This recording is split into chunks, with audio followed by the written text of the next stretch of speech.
August 3rd, 1971, Harlem, New York, 10:58 p.m. The music was loud, but not loud enough to cover the tension. A small Harlem nightclub, low light, cigarette smoke hanging heavy in the air. Nicky Barnes was already inside, pacing, jaw tight, eyes fixed on the door. By that hour, everyone in the room knew something was wrong. Barnes didn't come out at night without a reason. Then Frank Lucas walked in. No entourage, no flash, just calm. What happened next lasted less than 5 seconds. Barnes stepped forward. Words were exchanged, quiet and sharp. Then his hand went inside his jacket, not for a gun, for a knife, a single lunge, a missed strike, a table kicked over, chaos without sound. When it was over, Barnes was dragged out by his own men. Lucas stood still, adjusting his jacket, already understanding what everyone else in the room had just realized. This wasn't a warning, this was a mistake. What nobody in that nightclub knew,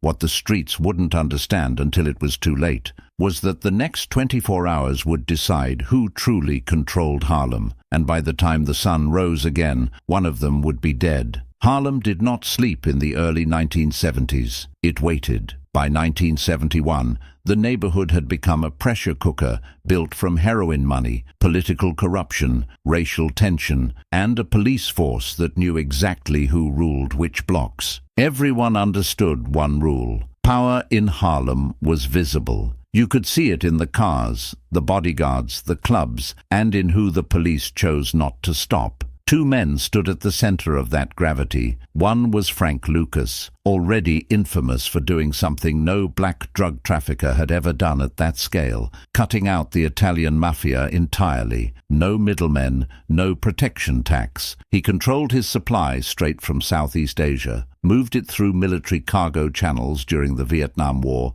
and sold it on the streets under a product name that spread like a rumor. Blue Magic. The other was Nicky Barnes, a man who didn't just sell drugs. He built a public image around dominance, flashy clothes, public parties, an army of enforcers. Barnes believed fear worked best when everyone knew your name. Harlem was big enough for money. It was not big enough for both men. At first, the tension stayed quiet. The streets felt it before the newspapers ever did. Dealers whispered about sudden price drops. Addicts noticed the product was purer, stronger and cheaper. Independent crews began switching sides without announcements. Corners that once paid tribute to Barnes were suddenly answering to someone else. Frank Lucas didn't threaten. He replaced, and that was worse. By the summer of 1971, Barnes understood what was happening. He wasn't losing territory because of violence. He was losing it because the math no longer worked. Lucas could undercut every competitor in Harlem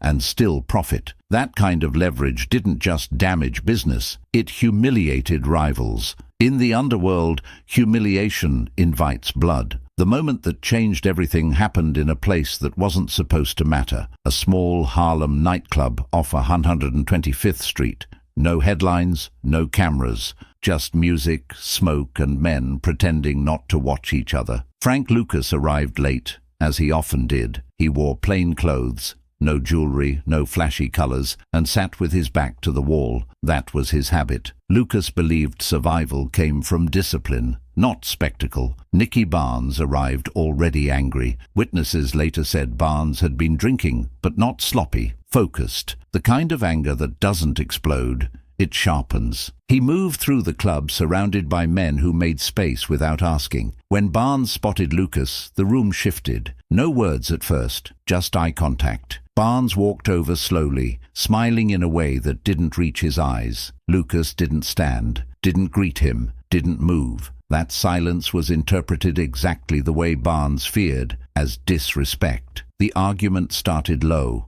almost polite. Business accusations disguised as jokes. Who was stealing whose corners? Who was flooding whose neighborhoods? The music kept playing, but nobody was dancing anymore. Then Barnes reached inside his jacket. What he pulled wasn't a gun. It was a knife. Short, practical, the kind of blade meant for one thing. People froze. Barnes lunged. The distance between them was smaller than it looked. Lucas reacted fast, not with heroics, but with instinct. He kicked the table forward, knocking Barnes off balance just enough to avoid the blade hitting his chest. The knife cut fabric, skin, air. Nobody was sure which at first. Chaos followed. Bodyguards swarmed, chairs overturned. Someone screamed. Someone fired a gun into the ceiling, not to hit anyone, just to end the moment. When the smoke settled, Barnes was being dragged out by his own men. Lucas was standing, calm, adjusting his jacket as if nothing had happened. But something had changed. An attempted stabbing wasn't a warning. It was a declaration of war. That night, Frank Lucas didn't go home. He moved between safe locations, switching cars, avoiding phones. He understood Harlem's code. If someone tries to kill you publicly and fails, the response must be final, because if it isn't, you become weak. Within hours, word spread through the streets faster than any newspaper could print it. Barnes had tried to stab Lucas. Barnes had failed, and Barnes had embarrassed himself in front of witnesses. In the criminal ecosystem of 1970s New York, embarrassment was lethal. Lucas didn't need to issue orders loudly. His organization ran on structure, former military contacts, trusted lieutenants, men who didn't ask questions. They executed plans. What mattered wasn't revenge, it was timing. Police corruption at the time was widespread but selective. Entire narcotics units were already compromised, and both Barnes and Lucas had protection, just from different angles. But a public incident like this forced attention. The clock had started. Barnes went into lockdown that same night. He knew retaliation would come, but he believed his reputation would shield him. He had survived shootouts before. He had enemies everywhere. Harlem had always bent around him. This time it didn't, because Frank Lucas didn't fight like Barnes expected. He didn't rush. He didn't threaten. He didn't send a message. He waited. And in Harlem, waiting was often more dangerous than violence. By sunrise, both men were alive. By sunset, the streets were holding their breath. And somewhere between those 2 points, decisions were made that could not be undone. The night after the knife incident, Harlem felt quieter than usual. That kind of quiet never meant peace. It meant calculation. By the early 1970s, New York's heroin economy operated on a fragile balance between visibility and secrecy. Violence was common, but uncontrolled violence attracted attention from police, federal agents, and politicians already under pressure because of rising overdose deaths and the Vietnam War's shadow economy. Everyone knew this. Frank Lucas understood it better than most. He did not celebrate surviving the attack. He did not give interviews, make threats, or move publicly. He treated the incident the way a general treats a failed assassination attempt, as proof that the next move must be decisive. Because in that world, survival after an attempt didn't reset the board, it narrowed it. Barnes, on the other hand, made a critical mistake in the first 6 hours after the failed stabbing. He relied on his reputation instead of reality. He assumed the public nature of the incident would slow retaliation. He believed that too many eyes were watching for anything drastic to happen quickly. That assumption had been true in the past. It wasn't true anymore. The structure of Lucas's organization differed from Barnes's in one crucial way. Barnes ruled through fear and loyalty,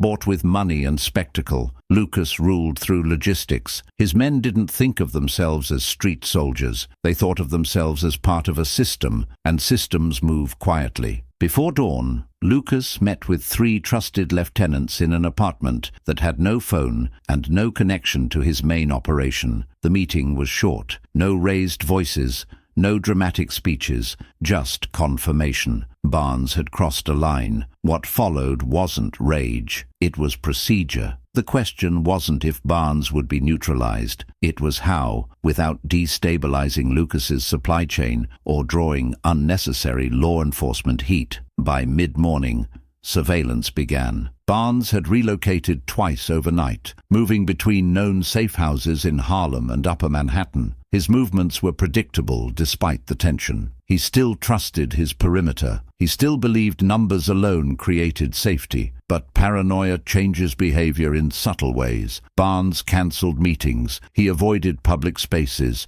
He shortened conversations, and most importantly, he relied on men who were tired, scared, and jumpy. That was enough. Around noon, one of Barnes's outer circle enforcers made a call he shouldn't have made, not to Lucas directly, but to someone connected. The content of the call didn't matter. The timing did. It confirmed Barnes's location. By early afternoon, Lucas knew where Barnes would be that evening. The next decision mattered more than any other, whether to act immediately or wait days, letting tension rot Barnes's organization from the inside. Lucas chose speed, not because of anger, but because time favored Barnes's ability to regroup. In 1971 New York, murders involving high-profile figures rarely stayed clean. The longer you waited, the more variables entered the equation: informants, police pressure, rivals trying to exploit the chaos. Lucas wanted one thing above all else: finality. Barnes spent the late afternoon inside a brownstone that functioned as both a residence and a meeting point. It wasn't heavily guarded. It didn't need to be. At least that's what Barnes believed. The men inside trusted the neighborhood, trusted the walls, trusted the silence. Shortly after sunset, 2 vehicles parked half a block away.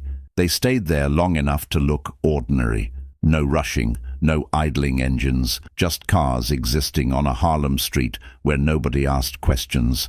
What happened next would later be described in fragments. No single witness saw everything.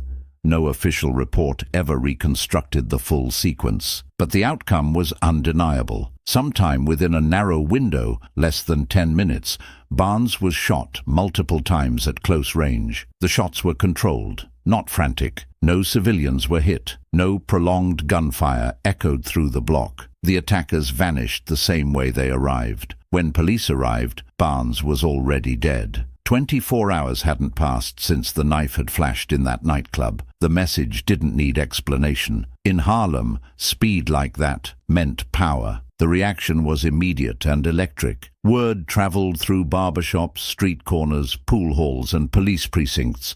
Not speculation, certainty. Everyone understood what the timing meant. This wasn't random violence. This was enforcement. Rival crews didn't celebrate. They recalculated. Barnes's remaining lieutenants didn't retaliate. They scattered. Some fled the city. Others quietly approached intermediaries connected to Lucas, asking questions without asking them. Could they keep operating? Would their families be safe? Was there room under the new order? Lucas didn't respond publicly. He didn't attend Barnes's funeral. He didn't make a move for Barnes's territory immediately. That restraint mattered. It signaled control, not chaos. Law enforcement, meanwhile, faced a familiar problem. Everyone knew who benefited. Nobody could prove how. Witnesses didn't talk. Evidence was thin. And internal corruption meant any serious investigation risked collapsing before it began. Officially, Barnes's death was just another entry in New York's growing list of narcotics-related homicides. Unofficially, it marked a shift. For years, Barnes had symbolized loud dominance, visibility as power. His death proved a new rule: invisibility could kill faster. By the end of the week, Harlem's heroin economy realigned. Prices stabilized under Lucas's terms. Violence dropped briefly, not because people became peaceful, but because they understood the cost of miscalculation. Frank Lucas had survived an assassination attempt. He had responded within a day, and he had done it without spectacle. That restraint made him more dangerous than Barnes had ever been, because now everyone knew something else. If Lucas moved, you wouldn't see it coming. Barnes's death didn't bring celebration. It brought silence. In Harlem, silence was never absence. It was adjustment. Within 48 hours, the neighborhood's routines subtly changed. Dealers shifted corners without arguments. Runners stopped wearing colors that tied them to old crews. Meetings that once happened in public moved indoors. Music still played in clubs, but conversations were shorter, quieter, more careful. Everyone was recalculating the same equation. Barnes had ruled through visibility. His presence had been a constant reminder of who owned what. His absence created a vacuum, but not the kind that invites chaos. It created a space that demanded order, and order in that moment had a name. What made the transition dangerous wasn't violence, it was uncertainty. Barnes's organization had been built on loyalty to the man, not to a structure. Once he was gone, his lieutenants had no unifying authority. Each decision became personal. Each move carried risk. Some tried to assert control. They didn't last. Others made the smarter choice. They disappeared. Overnight plane tickets, quiet moves to other cities, sudden vacations that never ended. Harlem had seen this pattern before. When power shifts fast, survival favors those who know when not to fight. Frank Lucas understood this better than anyone. He did not move immediately to absorb Barnes's territory. That pause confused people. Street logic expected retaliation, followed by takeover. Lucas did neither. Instead, he let Barnes's absence do the work. Corners went dry for days. Runners waited for instructions that never came. Addicts complained. Money slowed. Fear filled the gaps where leadership should have been. And in that fear, the same question surfaced again and again. Who's in charge now? The answer came indirectly. Independent dealers began receiving visits. Not threats, not demands, offers, clean supply, consistent pricing, no protection tax beyond what was necessary. And most importantly, rules that didn't change daily. Lucas didn't conquer, he standardized. That approach sent a message louder than gunfire ever could. Harlem wasn't under siege, it was being reorganized. Law enforcement noticed the shift almost immediately, even if they couldn't explain it publicly. Street violence dropped. Emergency room admissions related to drug-turf disputes declined. At the same time, overdose cases quietly increased, a sign of purer product flooding the market. To police commanders, that combination was alarming. A quieter street usually meant someone had achieved dominance, but proving it was another matter. Barnes's death had left no usable witnesses. The few people who might have known more had either vanished or suddenly become uncooperative. Files stalled. Leads dried up. Internal reports contradicted each other. The department suspected coordination, but suspicion without leverage meant nothing. Behind the scenes, federal agencies began paying closer attention. By the early 1970s, narcotics enforcement was becoming political. Heroin was no longer just a crime issue. It was framed as a national threat, tied to soldiers returning from Vietnam addicted, cities destabilizing, and public pressure mounting. Lucas's name surfaced in briefings more often now, not because he was flashy, because he wasn't. His profile didn't match the chaos they were trained to chase, and that made him harder to stop. Meanwhile, the streets adapted to the new reality faster than the police ever could. Former Barnes affiliates quietly aligned themselves with Lucas's network, often without meeting him. They dealt with intermediaries, people who didn't use last names, people who didn't linger. The rule was simple: follow the system and you stay alive. Disrespect it and you didn't get a warning. One of Barnes's closest former enforcers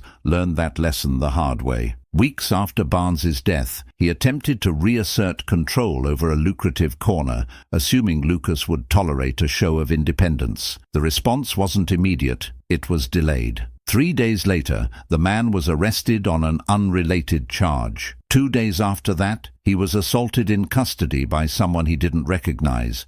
No explanation, no message delivered verbally. The corner changed hands quietly. That pattern repeated itself. Lucas didn't need to pull triggers personally. He understood that violence, when used sparingly and indirectly, became more effective. It didn't create martyrs, it created caution. By the end of the month, Barnes's name was no longer spoken with fear. It was spoken in past tense. That alone signaled the end of an era. Yet for Lucas, success carried risk. Absolute control attracts absolute scrutiny. Every stabilized street, every predictable route, every quiet corner became a data point for investigators watching from a distance. Lucas knew this. He had built his empire assuming it would eventually draw attention. The key wasn't avoiding it. It was staying ahead of it. He began changing routines, rotating vehicles, shortening supply windows, moving money through layers designed to frustrate even experienced investigators. He trusted fewer people, but trusted them completely. The irony was that Barnes's death had made Lucas safer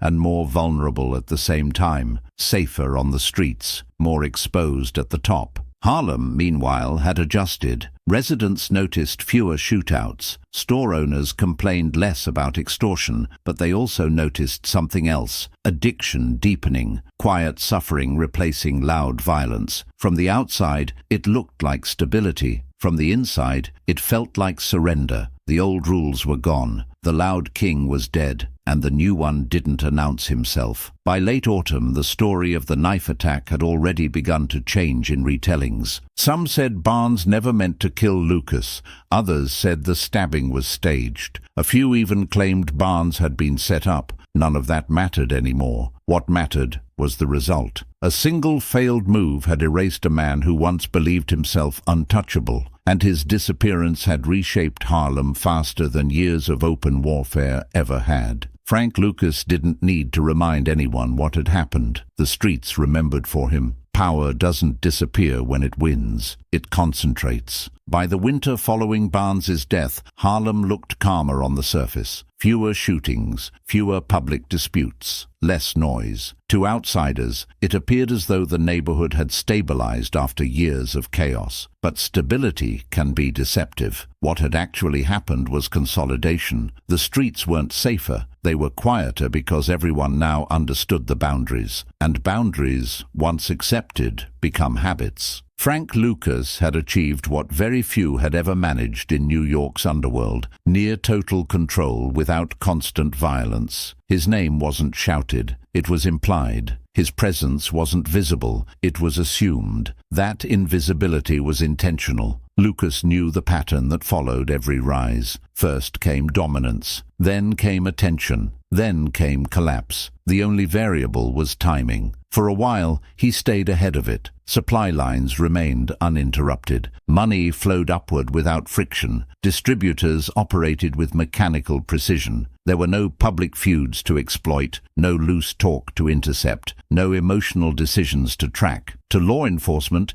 it felt like chasing a shadow that refused to move, but shadows don't exist without light. The same discipline that made Lucas powerful also created predictability. Routes had to repeat, contacts had to reconnect, money had to surface somewhere, eventually, and federal agencies were learning to wait longer than street crews ever could. The first cracks didn't appear in Harlem, they appeared overseas. By the early 1970s, military oversight of cargo coming out of Southeast Asia had tightened. Too many rumors, too many internal reports, too many coincidences involving heroin purity levels and returning soldiers. Quiet audits began. Nothing public, nothing dramatic, just questions. Those questions traveled slowly through logistics officers, customs reviews, financial institutions. Each question alone meant nothing. Together, they formed a pattern. Back in New York, investigators noticed something else. The violence curve didn't match the supply curve. Drugs were moving in unprecedented volume,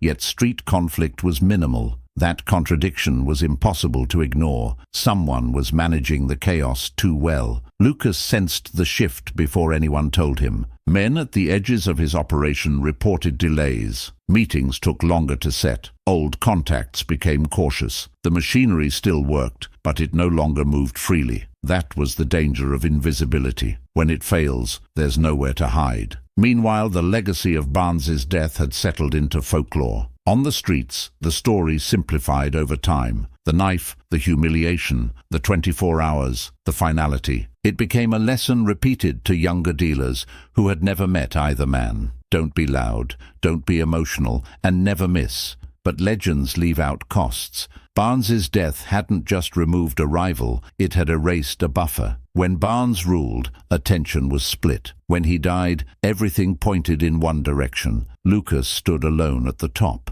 and that made him the only target that mattered. As federal pressure increased, informants became more valuable. People who had once enjoyed protection now faced longer sentences. Deals were offered.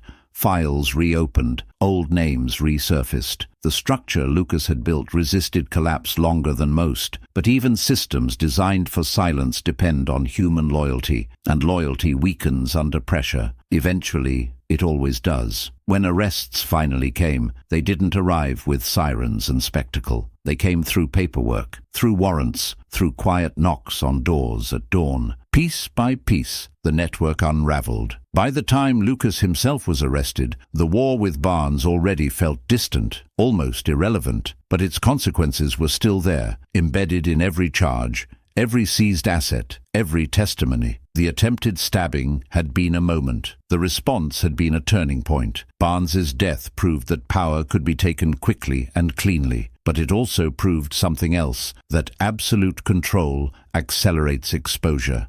In the end, Harlem didn't remember Frank Lucas as a savior or a villain. It remembered him as a man who understood the game better than anyone else and played it to its logical conclusion. The streets moved on. They always do. New names replaced old ones. New systems formed. New mistakes were made. But the lesson remained, passed down quietly, stripped of myth and drama. In that world, survival wasn't about strength. It was about timing. Barnes had misjudged it once. Lucas mastered it and paid the price later. That was the real story behind the knife, the 24 hours, and the silence that followed. Not revenge, not emotion, just cause and effect.